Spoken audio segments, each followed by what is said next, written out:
So, what are the main differences you've noticed in how players are developed across both regions? Yeah, I think there's not a lot of difference now, Mm, but there was. It's funny because when I moved back from to Canada close to 8 years ago from California, and I started our business back up out here.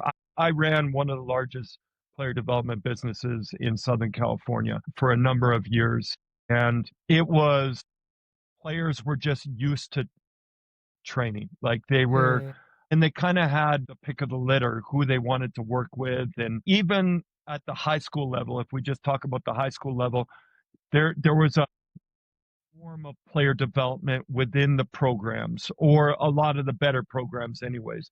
In California, there wasn't really prep schools. There still aren't a lot of prep schools in California because the schools themselves act almost like prep schools. mm. You're running basketball essentially all year round. Right now they're in their fall season, so they're playing some depends on what type of school, but some different national type games where they're traveling and whatnot. They're getting ready for their regular season coming up. Then they have a spring season, a summer season, plus they play AU ball. Man. So it's nothing for these athletes in California, like at the high school level. Let's just say June and July, just pick those 2 months to play anywhere between 60 and 75 games. Ease. Yes, yes, yes, because then often they'll play some type of still high school ball. There's some type of season going on. Now, the way the high schools get around it is they kind of create their own AU type of a team so Right. that they're not called, yeah. And but then the kids are still playing on their main AU program team as well. And they're just kind of picking and choosing, but every weekend they're gone somewhere. And in the summer, they get out fairly early in June. They're in tournaments like Monday through Friday types thing or Monday through Thursday. And so from a training standpoint, it was nothing to have a player have a practice in the morning, like a high school practice in the morning, uh, sixth or seventh period, they call it at school, where they take basketball and get credited for basketball.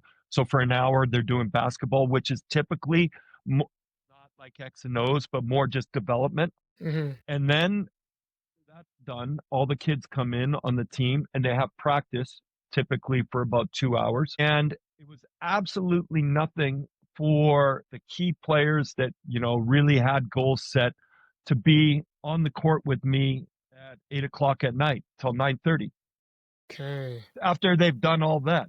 Wow. Where when I moved back to Canada, one thing I found one is it was limited on player development coaches, skills coaches. A few people were doing it, but no one really full time. So when I came back to Canada, I would at the time was kind of sponsored by Adidas Canada. So, I was part of that group that was getting like gear and shoes. And it was that trend of Yeah. kind of featuring player development coaches in North America. Um, Kind of a cool thing to do. So it's other people started seeing that, here I was making a living doing it and creating it. And so we started seeing more and more people do it, which was great because it made it more accessible to athletes across Canada. Yeah. And I'm not saying I was like the catalyst to it all, but I know there wasn't a lot of people doing it full time at the time. So probably would say the biggest difference is starting to see a shift now, but athletes, once actual season started for high school, they'd be, well, that's enough. That's all I Mm, need. And then I think the turning point happened when more and more Canadian athletes were going to college south of the border and going to play over there and realizing what it actually takes to compete and to differentiate yourself and be that one percenter. yeah. So we started seeing get more of an influx in athletes that really understood the power of developing on their own outside of school ball.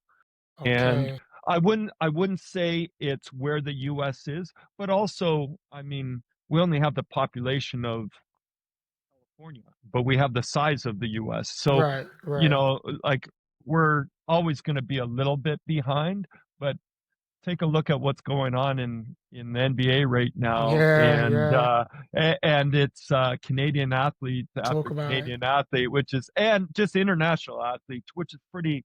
I Right, mean, there's more of a difference between how players train in Europe and the UK and whatnot compared to, because to me, Canada and the US is just North America. We're pretty similar. right, right.